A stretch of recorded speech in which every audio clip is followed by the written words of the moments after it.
A nurse gets the FBI in trouble. Hey, it's Susan. Welcome to today's episode of War Crimes Unit. Nice to see ya. Don't forget to get a Damsel in Defense stun gun. 7.5 million volts could save your life one day. It saved mine. You can get one at the iSuze Home Shopping Mall on Facebook, and Damsel in Defense will ship it directly to you. Suze is spelled S-U-Z. Oh my gosh, okay, for you people that don't know this case, okay, I got the FBI in trouble with Congress. Yes, no, I'm a registered nurse.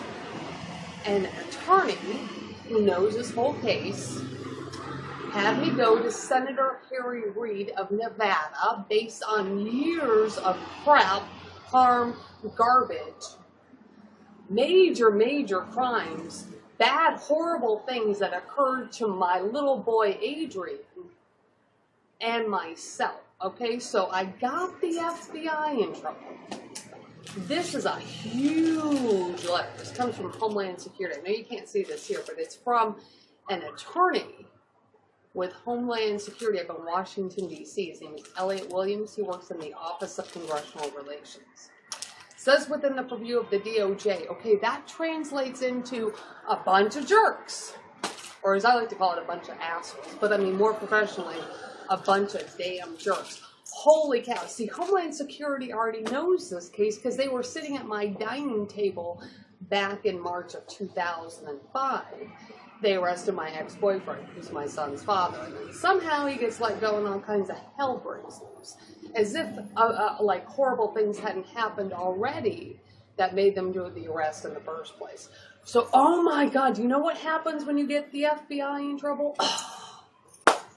Well, you know, I actually thought that Washington, D.C., the FBI in Washington, D.C., would be more professional than their local field offices, but that didn't turn out to be the case at all. Apparently they wrote some apology letter to Senator Harry Reid to the effect of, oh, we'll never do it again. Then people went missing after that. My son's half-sister Brooke went missing, her mother went missing. There were all kinds of unsafe situations. Now, you know, one of the nurses that knows me, that I worked with for years in the ICU at Spring Valley named Jerry, he's retired from the government. And when he saw this Homeland Security letter, he said, Susan, he said, you know, they usually put people in body bags for letters like that. I'm like, holy cow, dude. I could totally see that Jerry was right. Put people in body bags for letters like that. That's what the FBI does. Even at headquarters, they don't handle their own department, their own agents appropriately. They're just as much of a scumbag as their agents in the field. See, they're all trained by the same asshole group, you know? I mean, today, in 2014, I mean, there are tons of people missing or murdered. I mean, my cousins, I really think that they've been murdered up in Rochester. And I mean, it's just absolutely ridiculous.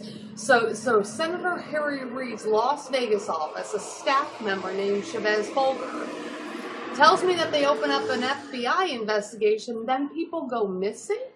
And people might be murdered? Like, it's not adding up. How do you have an FBI investigation opened by the majority leader of the United States Senate, Harry Reid, and then people go missing at the same time? You see, there's something not right with that.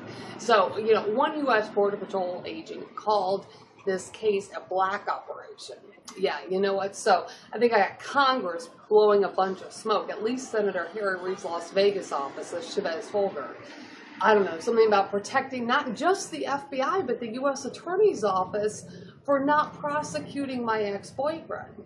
Not prosecuting him and not following a provision of Title 18 of the United States Code, which talks about fair treatment for victim witnesses. Victim and witnesses or victim witnesses. So this case is massive. So one reason I think it hasn't been legally overturned in prosecution, either at a state level, at a district attorney's level, or at a federal level, be it within a U.S. Attorney's district, another one, or the U.S. Department of Justice is because attorneys don't want to arrest attorneys. The FBI doesn't want to arrest the FBI, even though apparently they can, according to the Marshal Service. Attorneys don't want to arrest attorneys. The FBI and attorneys are all best friends. And then you can see this is never going to go anywhere except further down south.